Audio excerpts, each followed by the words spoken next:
Friends, welcome to our channel. Friends, आज हम chapter 6 molecular basis of inheritance का 5th lecture start करने वाले हैं, जिसका नाम है रेप्लिकेशन। फ्रेंड्स, इसके 4 लेक्चर हम अपनी पिछली वीडियो में कवर कर चुके हैं। अगर आपको देखना है तो हम जाइए हमारे चैनल पर और देख लीजिए। चलिए फ्रेंड्स, स्टार्ट करते हैं आज का टॉपिक। स्टार्ट करने से पहले हम अपने कल के क्वेश्चन का आंसर दे देते हैं जल्दी से आपको। जैसा कि हमारा क्वेश्चन था, total number of nucleosomes in a human ovum is. देखिए फ्रेंड्स, जैसा कि हम जानते हैं कि जो ओवम है वो एक हैप्लॉइड सेल है, और हैप्लॉइड सेल के अंदर जो total number of base pairs होते हैं वो होते हैं 3.3 इंटू 10⁻⁹ फ्रेंड्स। ठीक है, ये total number of base pairs होते हैं एक हैप्लॉइड सेल में, और ओवम भी एक हैप्लॉइड सेल है ह्यूमन में। दैट्स वाई ये हो गए हमारे टोटल बेस पेयर्स। और हम जानते हैं एक न्यूक्लियोसोम के अंदर 200 बेस पेयर्स होते हैं। ठीक है, तो जब हम 3.3 इंटू 10⁻⁹ को 200 से डिवाइड कर देंगे तो हमें पता चल जाएगा कि एक ओवम के अंदर कितने न्यूक्लियोसोम्स होते हैं। फ्रेंड्स, इसका आंसर आएगा 1.65 इंटू 10⁻⁷। तो it is the correct option. तो चलिए फ्रेंड्स, स्टार्ट करते हैं आज का टॉपिक, जिसका नाम है रेप्लिकेशन। फ्रेंड्स, ये जो रेप्लिकेशन है ना, ये एक प्रोसेस है जो हमारे सेल के न्यूक्लियस के अंदर होती है। ओके फ्रेंड्स, रेप्लिकेशन की आप डेफिनेशन देख लेते हैं। The formation of a new DNA molecule from the parent DNA is called as replication. Friends, कहने का लिटरल मतलब ये है कि एक डीएनए मॉलिक्यूल से दो डीएनए मॉलिक्यूल बना लेना, मीन्स पेरेंट डीएनए मॉलिक्यूल से डॉटर डीएनए मॉलिक्यूल बना लेना, उसी को हम बोलते हैं रेप्लिकेशन। तो चलिए इसका डिटेल हम पढ़ते हैं। देखिए फ्रेंड्स, रेप्लिकेशन में जो जो एंजाइम्स काम करते हैं वो है, उनका नाम है helicase, DNA polymerase and DNA ligase. और भी एंजाइम होते हैं बट हमारे सिलेबस में इतने ही है, हमें इतने ही पढ़ने हैं। Helicase, DNA polymerase and DNA ligase, ये बहुत इंपॉर्टेंट एंजाइम है। तो चलिए देखते हैं इनका कहाँ कहाँ पर कैसे कैसे रोल होता है। देखिए फ्रेंड्स, रेप्लिकेशन के प्रोसेस में सबसे पहले जो हमारा पेरेंट डीएनए मॉलिक्यूल है, लेट कंसिडर ये हमारा पेरेंट डीएनए मॉलिक्यूल है, इसमें सबसे पहले हमको जो दोनों स्ट्रैंड्स हैं इसको सेपरेट करना होता है।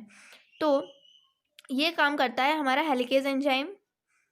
ठीक है, तो जो दो स्ट्रैंड्स के बीच में हाइड्रोजन बॉन्ड्स हैं, मतलब जो दो स्ट्रैंड्स हाइड्रोजन बॉन्ड से बॉन्डेड हैं, इस हाइड्रोजन बॉन्ड को तोड़ देता है ये हेलिकेज एंजाइम, और कुछ हमारा ऐसा डीएनए मॉलिक्यूल हो जाता है। ये सारे हाइड्रोजन बॉन्ड्स को तो नहीं तोड़ता है, बल्कि थोड़े से पार्ट को तोड़ देता है ये, जैसे कि एक हमारा फॉर्क लाइक स्ट्रक्चर बन जाता है, जैसे हम बोलते हैं रेप्लिकेशन फॉर्क। देखिए फ्रेंड्स, एनसीईआरटी में फिगर दिया हुआ है। देखिए, ये दो हमारे पेरेंट डीएनए मॉलिक्यूल्स हैं, जिसको जो हाइड्रोजन बॉन्डिंग थी यहाँ पर हेलिकेज एंजाइम ने ब्रेक कर दी है, तो ये हमारा फॉर्क लाइक स्ट्रक्चर बन गया है, इसे हमने बोला रेप्लिकेशन फॉर्क। अब हाइड्रोजन बॉन्ड्स ब्रेक करने के बाद ये जो दो स्ट्रैंड्स हैं हमारे डीएनए के, वो सेपरेट हो जाते हैं। ठीक है, अब जो एक डीएनए का जो स्ट्रैंड है वो ये रहा, और दूसरा वाला स्ट्रैंड ये रहा। अब फ्रेंड्स, कुछ न्यूक्लियोटाइड्स जो हमारे न्यूक्लियोप्लाज्म में प्रेजेंट होते हैं, like ATP, GTP, TTP and CTP. Adenosine triphosphate, guanosine triphosphate, thymine triphosphate and cytosine triphosphate. अभी जो फ्रेंड्स जो हमारे न्यूक्लियोप्लाज्म में प्रेजेंट हैं ये सारे ट्राइफॉस्फेट्स, वो एक एक करके हमारे पेरेंट स्ट्रैंड्स के पास आते हैं, जो पेरेंट डीएनए स्ट्रैंड्स हैं उनके पास आते हैं, और इसमें जो 3 फॉस्फेट है ना, उनमें से 2 फॉस्फेट हाइड्रोलाइज हो जाते हैं। ओके, तो क्या बचते हैं, मोनोफॉस्फेट बचता है, और हमारा मतलब कि वो एक न्यूक्लियोटाइड बचता है हमारे पास। तो जब वो हाइड्रोलाइज हो जाते हैं तो उसमें से एनर्जी रिलीज होती है, और वही एनर्जी हमारे जो दूसरा स्ट्रैंड बनेगा, मतलब जो न्यू स्ट्रैंड बनेगा डीएनए का, उसको सिंथेसाइज करने में हेल्प करती है। इसका मतलब जो हमारे रेप्लिकेशन का जो प्रोसेस है ये माइटोकॉन्ड्रिया पर डिपेंड नहीं करता है एनर्जी पर्पस के लिए। अब देखिए फ्रेंड्स, यहाँ पर हमने बेस पेयर्स दिखाए हैं, यहाँ से जो आए बेस पेयर्स मतलब एटीपी जीटीपी इन सब में जब हाइड्रोलाइज होने के बाद जो बचा वो सारे न्यूक्लियोटाइड्स को एक एक करके जोड़ देता है एक एंजाइम जिसको हम बोलते हैं डीएनए पॉलीमरेज। ये जो हमारा डीएनए पॉलीमरेज एंजाइम है ये सारे न्यूक्लियोटाइड्स को एक एक करके जोड़ देता है। और फ्रेंड्स इसका जो जोड़ने का जो सीक्वेंस है वो होता है 5 प्राइम एंड से 3 प्राइम एंड की तरफ दोनों स्ट्रैंड्स में, चाहे वो पहला वाला स्ट्रैंड हो डीएनए का या दूसरा वाला स्ट्रैंड हो। जब भी न्यू स्ट्रैंड ऑफ डीएनए बनेगा वो हमेशा 5 प्राइम टू 3 प्राइम डायरेक्शन में ही बनेगा।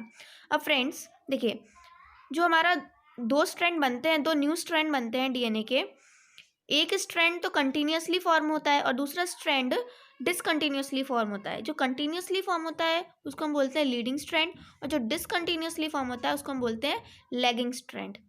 अभी हम बात करेंगे उस स्ट्रैंड की भी। तो फ्रेंड्स आपको ये समझ में आया। अब फ्रेंड्स चलते बात करते हैं अब दूसरे वाले पेरेंट डीएनए स्ट्रैंड की जिससे अब नया एक स्ट्रैंड बनने जा रहा है। अब फ्रेंड्स देखिए जो प्रोसेस इसमें हुई थी वही प्रोसेस इसमें भी होगी, बस थोड़ी सी डायरेक्शन का फ़र्क है। जैसे कि ये जो न्यूक्लियोटाइड्स थे मतलब ट्राइफॉस्फेट्स थे यहाँ पर भी आके हाइड्रोलाइज करेंगे और 2 फॉस्फेट रिलीज हो जाएंगे और एनर्जी रिलीज होगी। वो एनर्जी दोनों सारे न्यूक्लियोटाइड्स को कनेक्ट करने में हेल्प करेगी। और यहाँ भी जो प्रोसेस है वो माइटोकॉन्ड्रिया पर डिपेंड नहीं करेगी किसी भी एनर्जी पर्पस के लिए। अब देखिए फ्रेंड्स यहाँ पर जो न्यूक्लियोटाइड्स हैं वो भी 5 प्राइम टू 3 प्राइम डायरेक्शन में ही जुड़ेंगे, बट थोड़े थोड़े फ्रैगमेंट्स में जुड़ेंगे और इन फ्रैगमेंट्स को हम बोलते हैं ओकाजाकी फ्रैगमेंट्स। ये नाम बहुत इंपॉर्टेंट है फ्रेंड्स, ओकाजाकी फ्रैगमेंट्स। अभी जो ओकाजाकी फ्रैगमेंट्स को जोड़ता है उस एंजाइम को हम बोलते हैं डीएनए लाइगेज एंजाइम। ओके और जो हमारा जो स्ट्रैंड बन जाएगा, जो न्यू स्ट्रैंड बनेगा उसे हम बोलेंगे लैगिंग स्ट्रैंड। लैगिंग क्यों बोला? क्योंकि डिसकंटिन्यूसली फॉर्म हो रहा है in the form of small fragments known as the Okazaki fragments. और यहाँ पर क्या था, एक कंटिन्यूसली फॉर्म हो रहा था ये स्ट्रैंड, इसलिए हमने बोला इसको लीडिंग स्ट्रैंड। तो ऐसे करके फ्रेंड्स एक डीएनए से हमारे 2 डीएनए मॉलिक्यूल बन जाते हैं और रेप्लिकेशन का प्रोसेस फिनिश हो जाता है। अब देखिए फ्रेंड्स यहाँ पर रेप्लिकेशन के बारे में कुछ इंपॉर्टेंट पॉइंट्स लिखे हुए हैं, जल्दी से हम देख लेते हैं।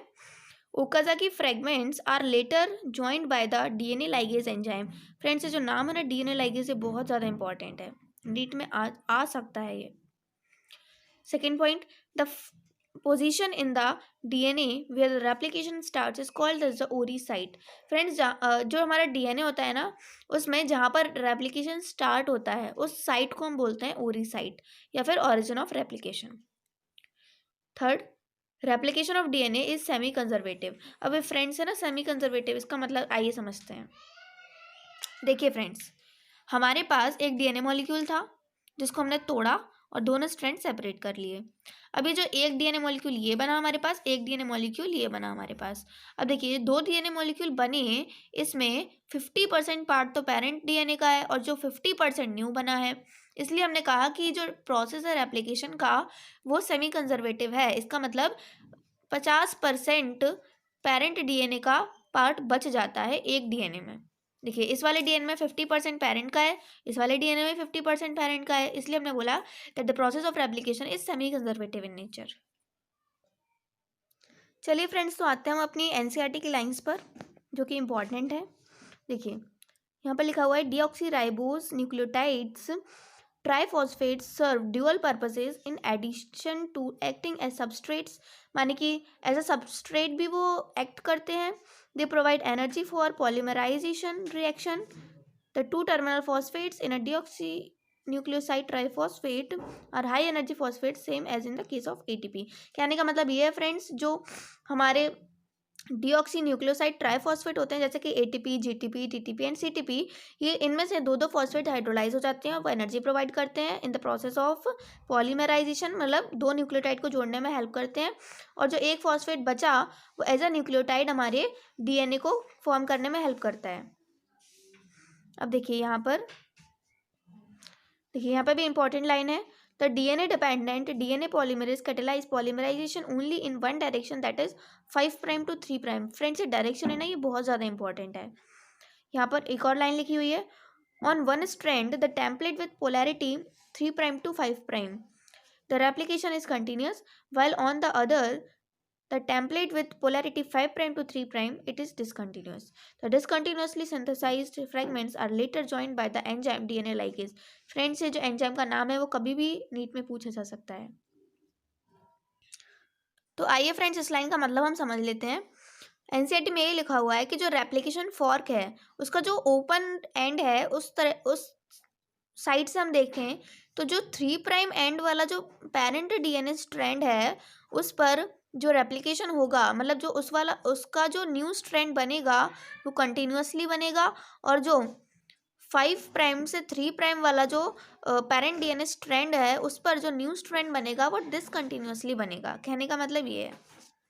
तो फ्रेंड्स, जाते जाते हम आपसे एक क्वेश्चन पूछ लेते हैं जल्दी से. In E coli bacteria replication takes place after every 20 minute. Calculate the number of DNA strands after 1 hour. Your options are 16, 8, 32 and 64. तो फ्रेंड्स, जल्दी से इसका आंसर हमें कमेंट करके बताइए.